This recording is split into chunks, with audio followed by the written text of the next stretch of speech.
How's it going, guys? Welcome back to the channel. And now that we've seen both Northampton Saints and Bordeaux put in amazing performances and book themselves a spot in the final of the Champions Cup, I wanted to have a quick preview and a breakdown of the game. So please, before I continue, like and subscribe. It really helps my channel grow. A vast majority of people that are watching my content are not subscribed. So please hit that like button and subscribe if you guys are enjoying the content. Now, let's break it down, because honestly, I think everybody was expecting the Leinster-Toulouse final. That, if you had to ask anybody in the beginning of the season who's going to be in the final, they would have told you Leinster-Toulouse.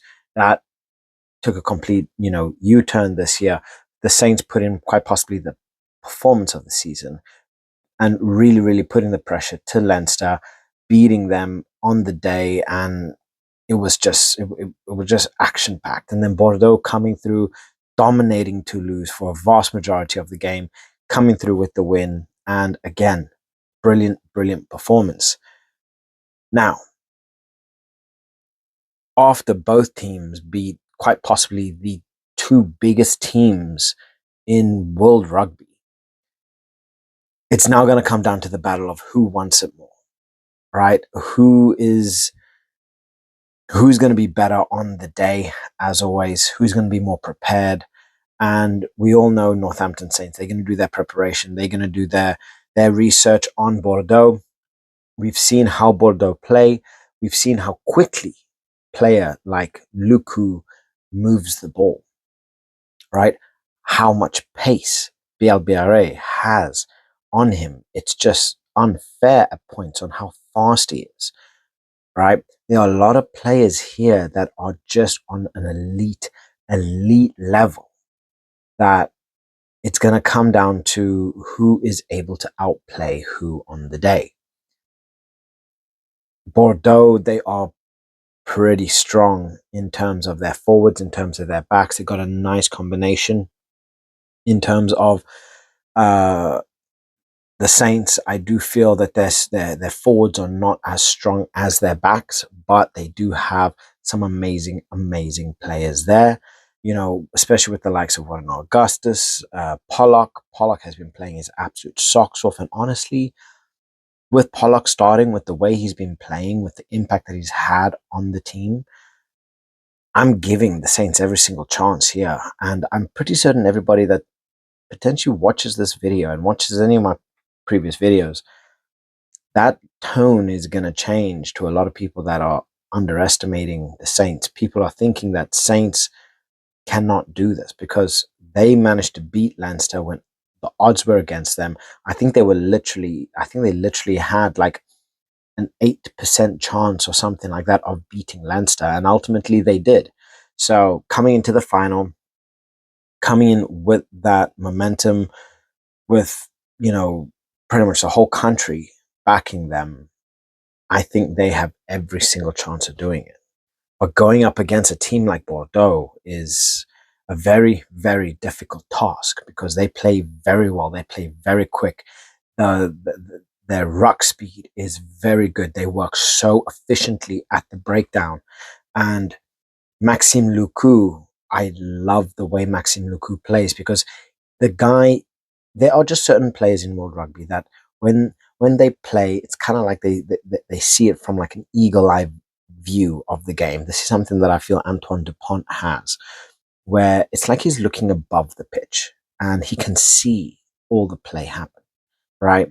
And he's able to start picking out passes. He's able to start making, putting plans in motion to start opening up space, and then keeping a work rate that is very, very difficult to maintain with a lot of people.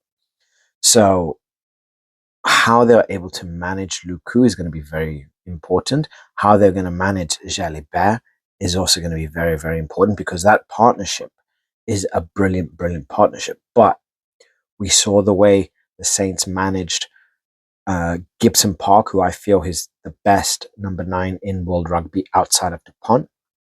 And then you have Sam Prendergast, who's quite possibly one of the best up-and-coming players in world rugby, along the lines of your Finn Smith, your Sasha FM, in that role.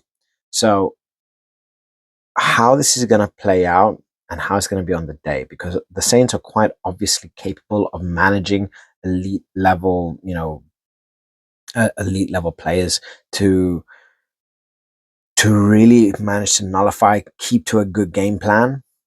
But Bordeaux, I would say Bordeaux are not as physical as Leinster, but that that that speed that they keep, they play a much faster ball than Leinster.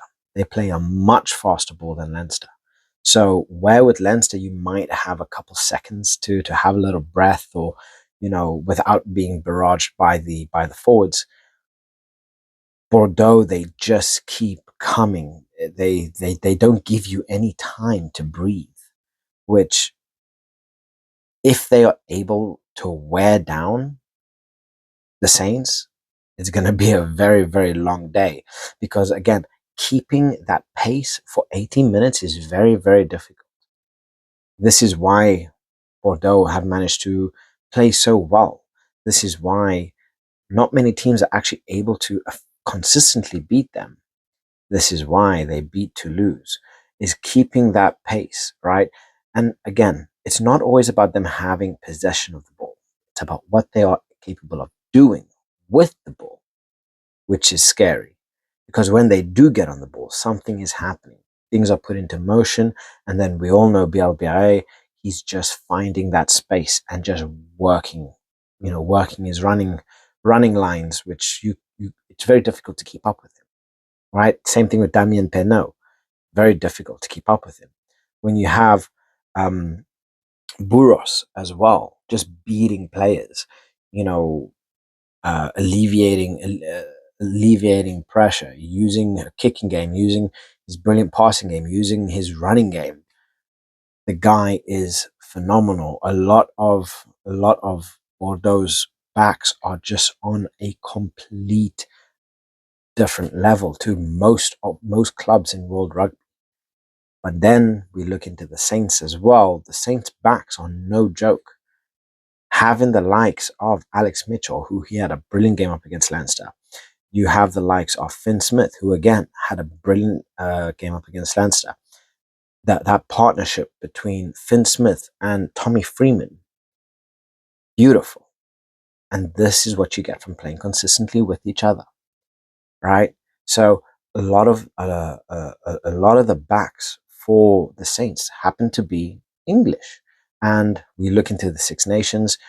We saw more and more Saints players getting their call-ups, to play for England.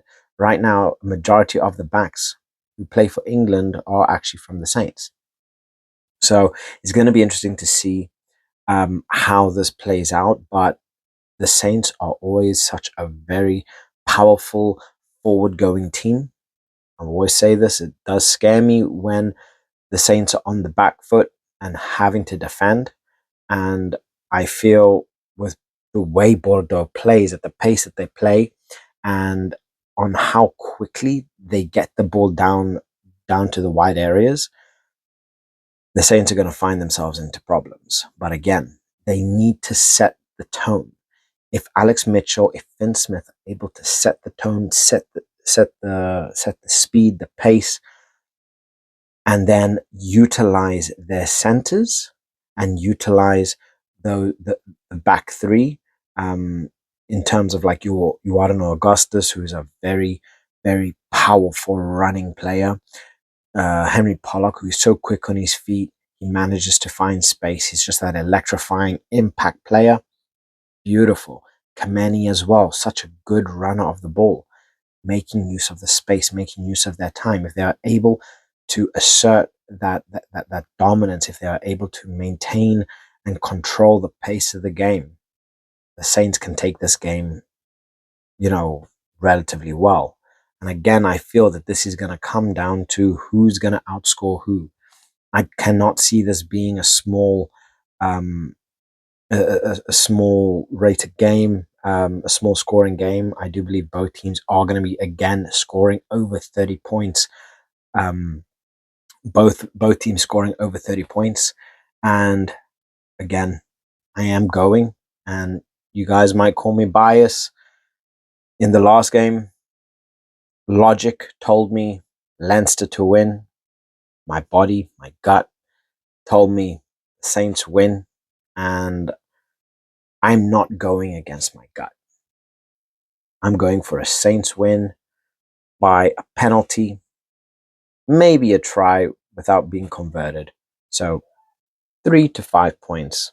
And yeah, we're gonna see how this plays out. So guys, please like and subscribe. It really does help my channel grow. I want to hear what you guys think and what your thoughts are on the game, who's going to be the standout players, and what your score prediction is going to be. So let me know in the comment section below. I'll catch you guys later. Bye.